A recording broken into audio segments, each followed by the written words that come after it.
उदाहरण 2 इसमें बोला है दर्शाइए कि प्रत्येक धनात्मक सम पूर्णांक 2q के रूप का होता है तथा प्रत्येक धनात्मक विषम पूर्णांक 2q प्लस 1 के रूप का होता है जहां q कोई पूर्णांक है।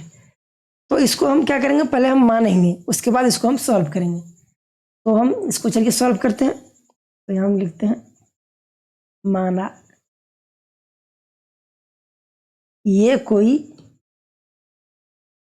धनात्मक पूर्णांक है। ठीक है, पहले मानेंगे हम ये कोई धनात्मक पूर्णांक,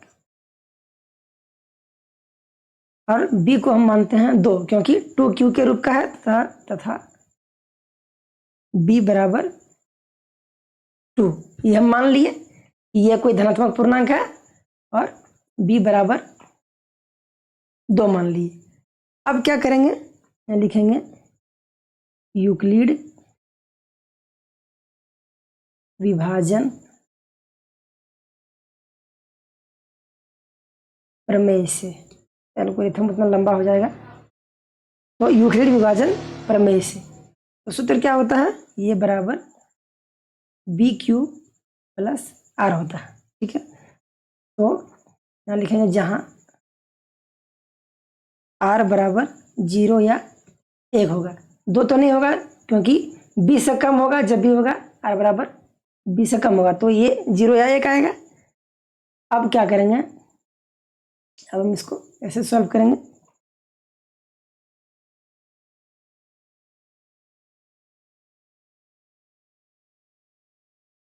स्पेस दे देते हैं ताकि हमको बनाने में आसानी हो।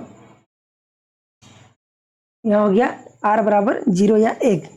ठीक है, अब इसलिए A बराबर BQ प्लस R होता है तो B का मान हमारा 2 है। ठीक है, 2 है तो ये बराबर 2Q, R का मान हम 0 या 1 लिए हैं तो पहले हम 0 लेंगे तो ये बराबर 2Q प्लस 0, इसका हो गया 2Q। तो A बराबर हो गया 2Q प्लस 1 क्योंकि हम 1 भी माने थे। ठीक है, तो जब A बराबर BQ प्लस R होता है तो एक बार हम R 0 माने, एक बार हम 1 माने, तो यहाँ 0 यहाँ 1 हो गया तो ये बराबर 2Q प्लस 0 बराबर यानी 2Q आ गया और इस 1 में आ गया 2Q प्लस 1, तो 2Q प्लस 1 और 2Q के रूप का होता है। क्वेश्चन में था यही हमारा, तो ये हमारा आ गया। तो यहाँ हम लिखेंगे चूंकि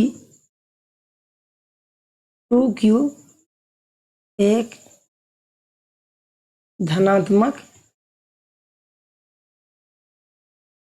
सम पूर्णांक है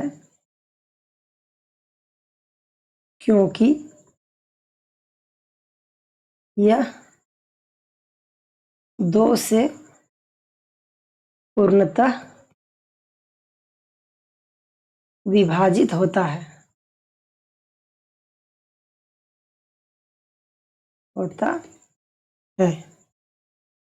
परंतु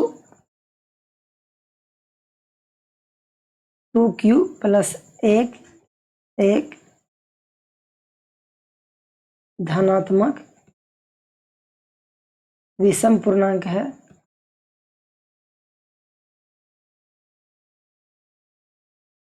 क्योंकि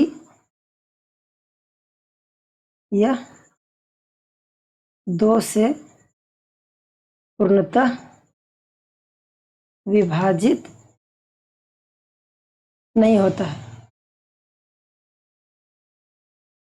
ठीक है,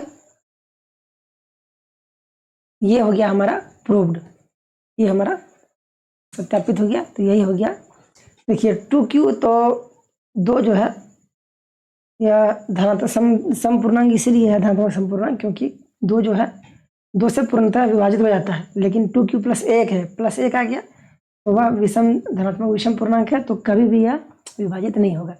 यह हो गया हमारा प्रूव्ड। इस तरह से हमारा उदाहरण 2 जो है बन गया।